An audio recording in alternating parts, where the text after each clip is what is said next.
Hello and welcome to Simple, Balanced, Extraordinary, my weekly Facebook Live, which goes out at 2 p.m. UK time on Mondays in this wonderful group. And in these Facebook Lives, I share my very best tips, tools and strategies and mind-blowing mindset shifts. And there's going to be some of those today to help you live your most extraordinary life. For those of you that don't know me, I'm Mia Ali from the Change Foundry, and I help successful go-getters doing all the things to simplify their life and redefine their life on their own terms so that they can be truly extraordinary in every domain of their life. So if you're feeling a bit like you're on a hamster wheel running faster and faster, but somehow still not quite being the professional that you want to be, the parent you want to be, the partner you want to be, just in general, the person you want to be, then you are in the right place. Now, today, this isn't actually live. Life has happened to me this weekend. My 6-year-old has COVID, so we're changing around our plans a bit for today. So I'm going to record this and put this out in the group at 2 p.m. Now, the question that I'm asking today is, do you feel like you never have enough time? Do you have so much to do that you can't finish your must-dos and should-dos, let alone give the time that you want to the things that are truly important to you? Do you find yourself putting your own needs to the bottom of your to-do list? Or perhaps your own needs just aren't even on your to-do list at all? If this is resonating with you, then this is going to be a great live for you. So put a heart or a like down below, just because it helps other people that will resonate with it as well to see it better.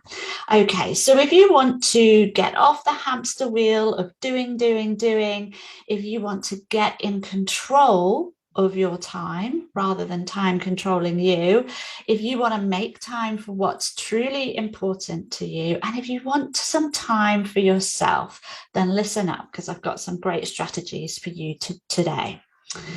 So the very first thing I want to say is, you are not alone. This is like the number one thing that I hear from people coming into the group. It's the number one thing I hear from my clients. It's the number one thing I hear from people in organizations where I do workshops and programs for. Time is always this huge issue. And in fact, I would go as far as to say it's actually the norm to feel like you don't have enough time. It's simply the way that modern life is set up. I kind of rant a bit about the way our society is set up. You'll probably have heard me do it before, but a capitalist society basically the people at the top of the capitalist society basically depend on all of us worker bees rushing around doing, being productive and not having a huge amount of time to think about, hey, this isn't good, maybe things should change a bit. So it's literally how our whole society is set up. It's kind of backed up by all of the messages that we're getting through advertising and the media.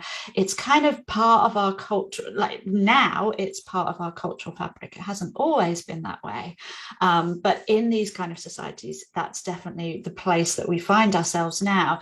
So you're not failing. You're not doing anything wrong. You are just doing what comes very naturally in this situation that you find yourself. So the thing is, though, it shouldn't be the norm, and it doesn't have to be the norm for you. Okay, I have worked with lots of clients on this issue, and I can tell you that you can break out of this kind of pattern, because being in control of your own time is countercultural. It is going to require some effort on your part. I think quite often we kind of kid ourselves that we're currently in a really busy period and it's currently all a bit out of control, but sometime very soon it will kind of sort itself out, you know, when this is over, or when that is over, or when this busy period is finished at work, or when my kids are older, or when all these things have changed, then it'll be okay. I think we kind of assume that the norm is that we have enough time and that we're just in an extraordinary situation, whereas the truth is we're always in this period of not having enough time for everything because of the way that life is set up and because of the way that we have learned to behave around that. So, what is time management anyway? I think when we talk about time management, our minds immediately go to the idea of productivity. How can we make the most of our time? As in, how can we do as much as we can in the time we've got? How can we be more productive? How can we be more efficient? And whilst productivity stuff is really helpful, it can help to be more efficient.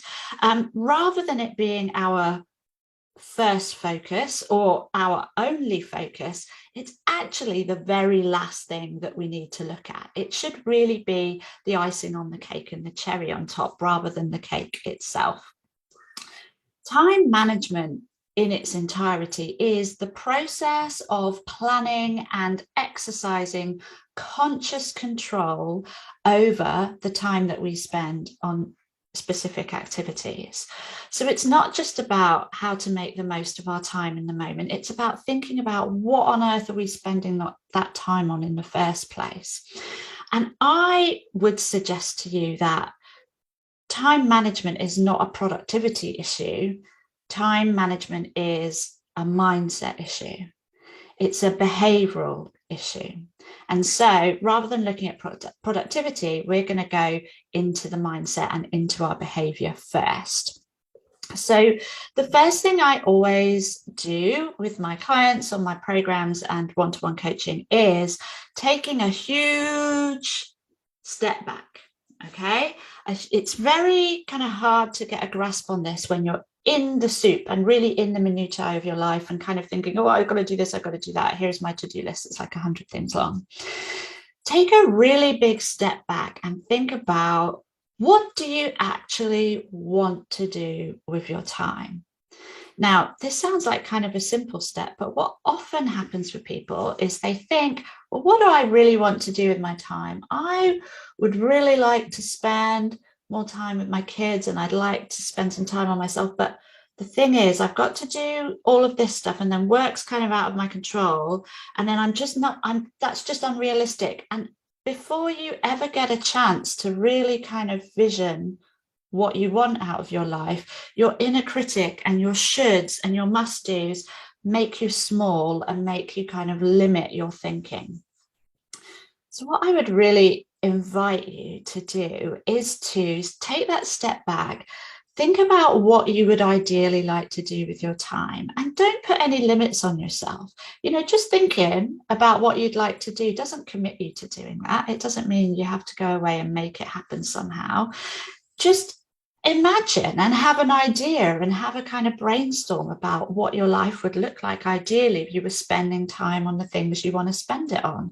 I mean, maybe work disappears completely. I don't know. I mean, obviously, at some point, reality is going to have to come in because you actually have to eat and like have somewhere to live and that kind of thing. But it's really good just as a first step to think about, well, what do I really want to be spending my time on?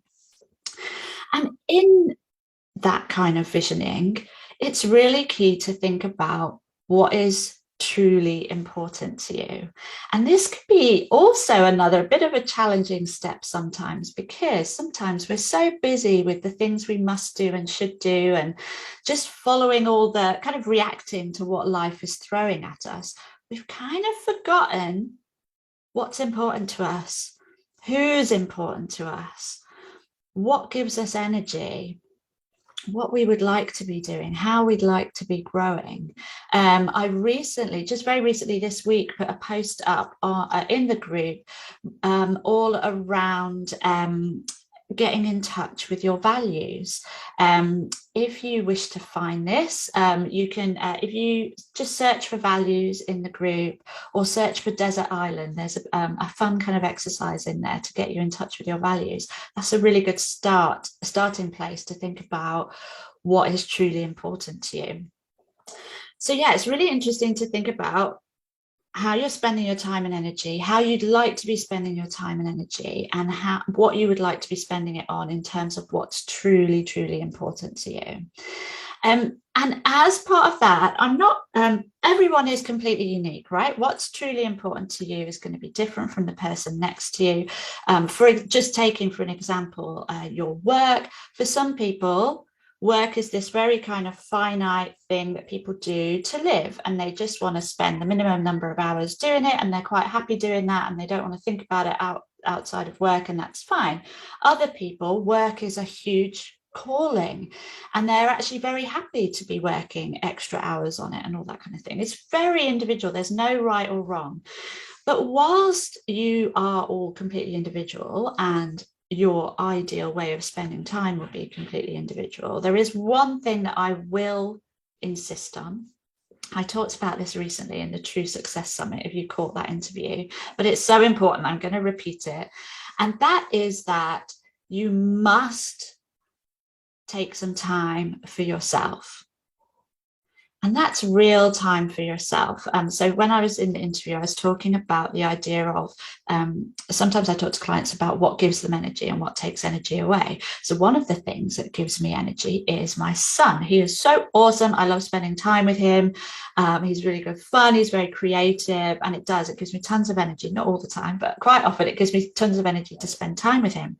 However, that is not, just because that gives me energy, that does not count as me time. Because when I'm with my son, I am a mother. I'm responsible for him.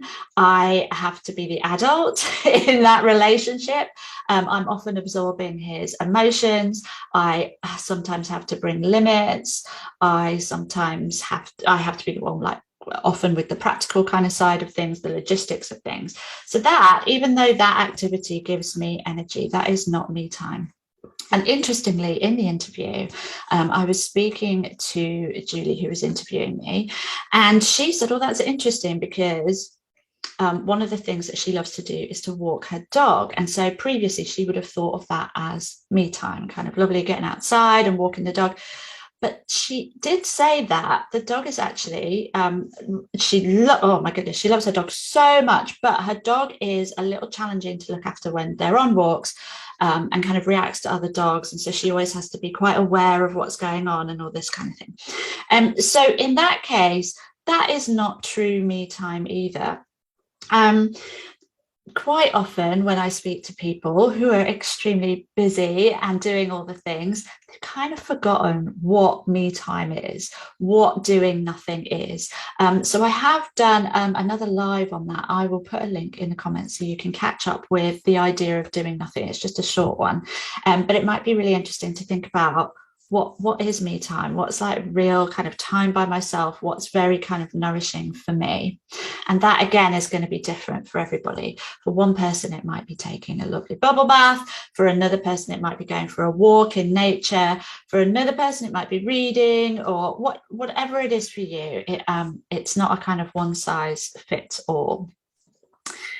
Okay, so when we're looking at all this stuff, you may be thinking, well, this is lovely, Mia, okay, time for myself and time for, the things that are truly important for me. But I have also got all these like things that I have to do, like go to work and look after my kids and like clean the house and all of the other stuff. And I think one of the things I talk about quite often with my clients is this idea of time maths. There isn't an infinite amount of time. You know that, I know that. And we simply can't do everything. And I think what's interesting is we all know that. We all know there's 24 hours in a day and we need 8 hours sleep, and there's other stuff that we need to do to look after ourselves. But whilst we know that, that's not how we behave, right?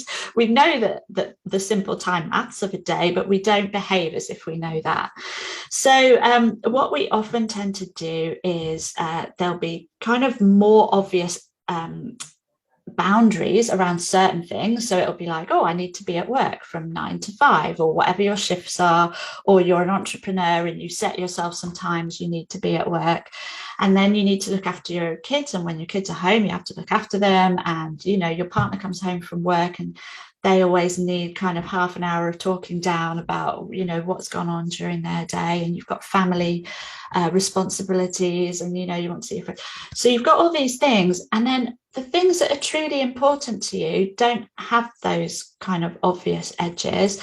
And so they tend to just simply never happen.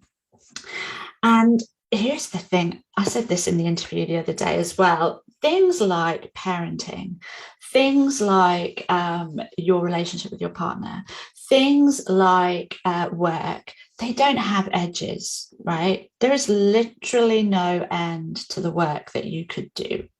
No end. You never, when do you ever kind of get to an end of the day and go, oh yeah, I've done everything, that's grand, I'm actually going to knock off early today because I've done everything. It just doesn't ever happen. When does the job of parenting end? It never happens.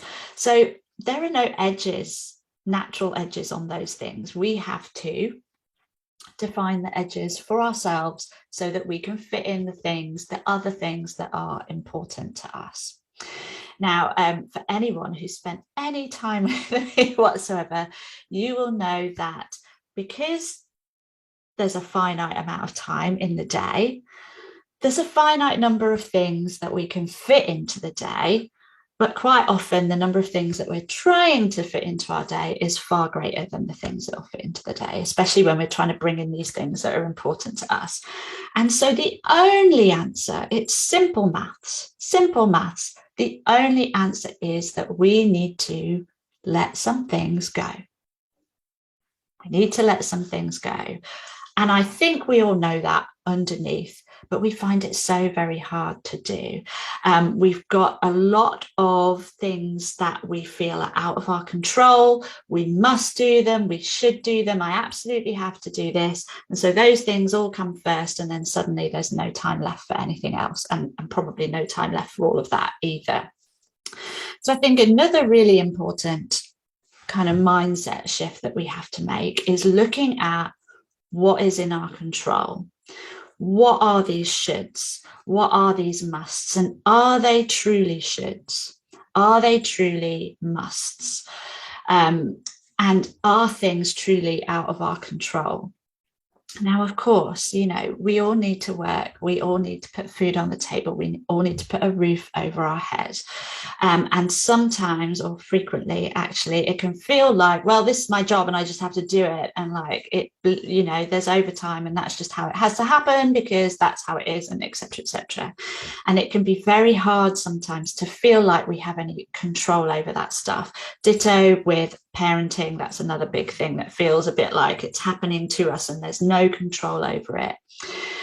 I was going to say I invite you to look at this, but really you just have to. You simply have to. If you're sitting there feeling like there's absolutely nothing I can do to find myself any more time, then you are going to have to look at this issue of what is in your control.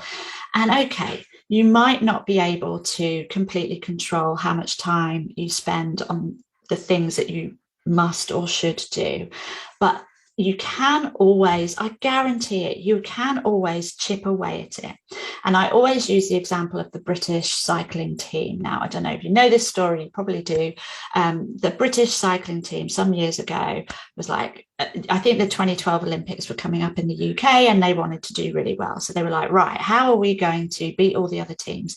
And what they did is they systematically went through every single part of what their cyclists did, and they tried to improve it by, you know, a percentage point, 2 percentage points. So they looked at the bikes, they looked at the brakes, they looked at the tires, they looked at all the different bits of the bikes, they looked at the gear that the cyclists were wearing, they were looking at who the cyclists were, what they were eating, what kind of mindset work they were doing, what kind of well-being stuff they were doing, exactly what their training looked like, and they just, you know, at how comfortable they were in their beds. I believe they kind of like changed their pillows and stuff, like literally every little detail. They just tried to improve a tiny bit, and the results were fantastic, and British cycling dominated at the 2012 Olympics and has pretty much dominated ever since, although I'm sure everybody else is like, I don't know if everyone would agree with that actually, but anyway, you get the point.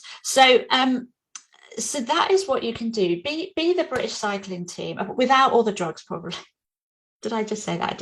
I did. Without all the drugs and the cheating, be the British cycling team and see what small improvements you can make in your life. Maybe there's some big improvements, make those, brilliant. But if you just are sitting there going, oh, I can't do anything, just look for all the little bits that you can chip off. Because if you could leave from work 10 minutes early on this day and then, you know, go into work half an hour later on that day, or not have those meetings, or put a limit on the number of different after school activities that your kids do, so they're still doing some, but you're kind of limiting it so you don't have to be driving taxis around all over the place, being a parental taxi service.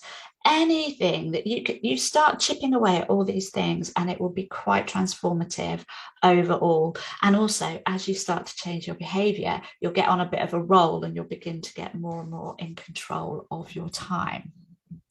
So with all that said, and all that mindset stuff said, here are some practical steps. I've got 5 practical steps for how you can take this forward, having watched this not quite live.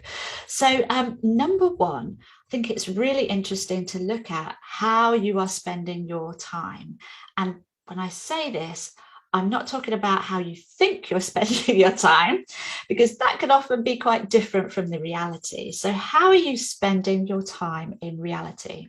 Now, you know, when you're kind of like trying to eat a bit more nutritious food and kind of maybe lose a bit of weight, and you get encouraged to write a food diary.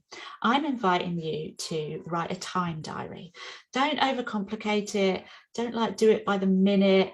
Don't kind of overthink it. But for the next week, just take some very like brief bullet points on what you are actually spending your time on. I think you'll find it quite revealing, and you will probably instantly be able to see some low-hanging fruit that you can improve. You will probably be quite surprised about what exactly it is you're spending time on. And if you then combine it with step 2, which is have a think about how you would like to be spending your time, what is important to you, then you can see how different how you're spending your time is from how you'd like to be spending your time. You know, what are your priorities, and does how you're spending your time actually reflect those priorities? I think that's a really interesting exercise. Now, here's another step. Step 3. I think it's really interesting to look at what your beliefs are around how you spend your time. Now, I did the last Facebook Live that I did for Simple Balance Extraordinary was all around changing limiting beliefs. I will put the link for that below in the comments. I really recommend that you go and have a look at that for this step, because there will be a number of beliefs that you have that are subconsciously controlling how you spend your time. So beliefs about what it means to be productive, beliefs around what it means to be a good employee or a good business owner, or a successful business owner, or a successful employee, beliefs around what it means to be a good parent, a good friend, a good family member. There will be a bunch of beliefs that you have that are controlling how you prioritize your time, and I think it would be really interesting to look at that. So I'll put the link to that live in the comments. Number 4, and I'm going to link to another live that I've done that will be really useful to you. This is when I start getting into the more kind of traditional time management stuff. And if there's one thing you do around time management after doing the mindset work, it is to start time blocking or calendaring your time. These are different ways of saying it. I've done a live on this that takes you through exactly how to do this, but this is such a powerful tool. Without going hugely into it now, because you can look at that live, essentially it's about everything that you want to do in your day, you put it in your calendar. It sounds really simple, but when you start to do it, it starts to become very apparent how much you can or can't fit into your day.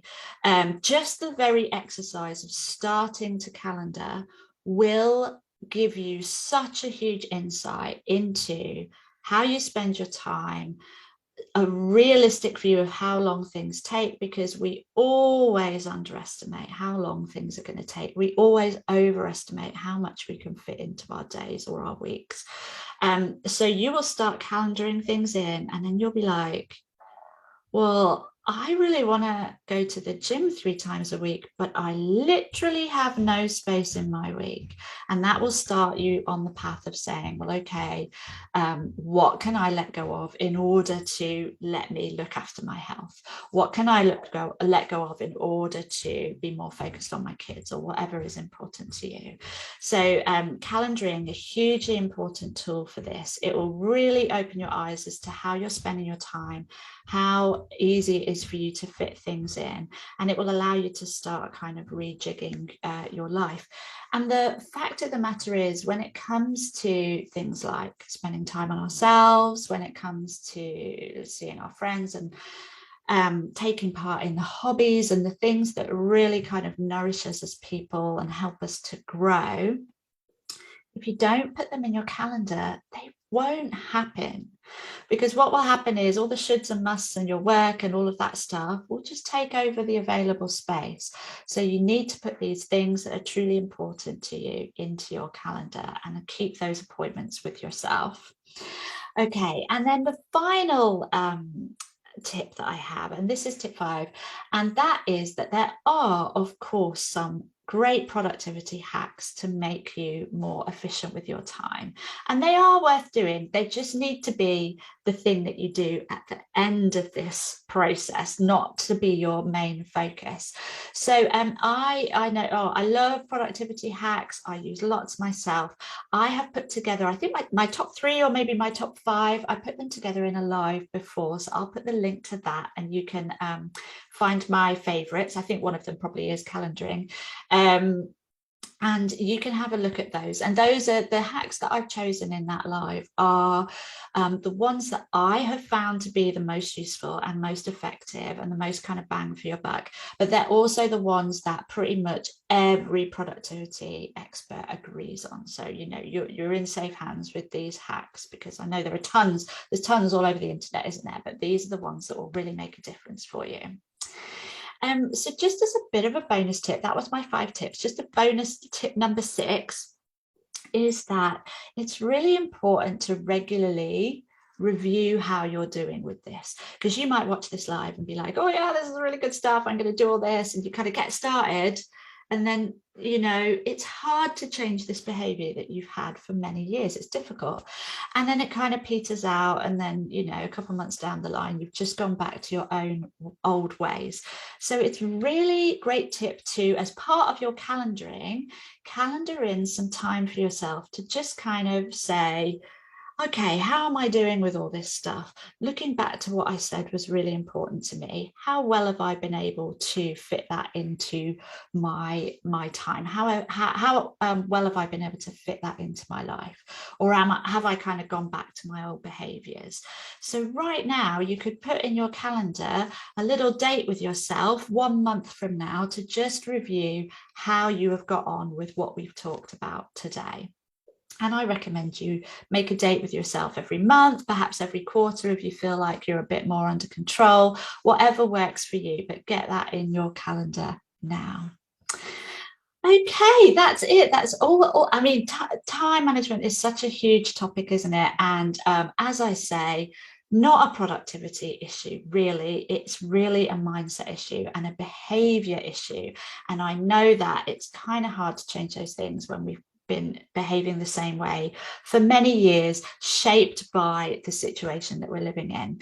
So if what I've taught today resonates with you and you're thinking, yes, I really want more control over my time, but I feel like I need some extra help actually doing these strategies, actually implementing this stuff in my life, because it is a bit tricky.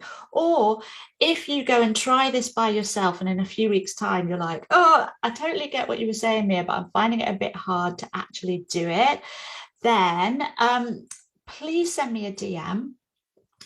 Let me know that you need some extra support. I'll ask you a few questions, and if it's potentially a good fit, we can hop on a really quick connect call just to see if I could support you further.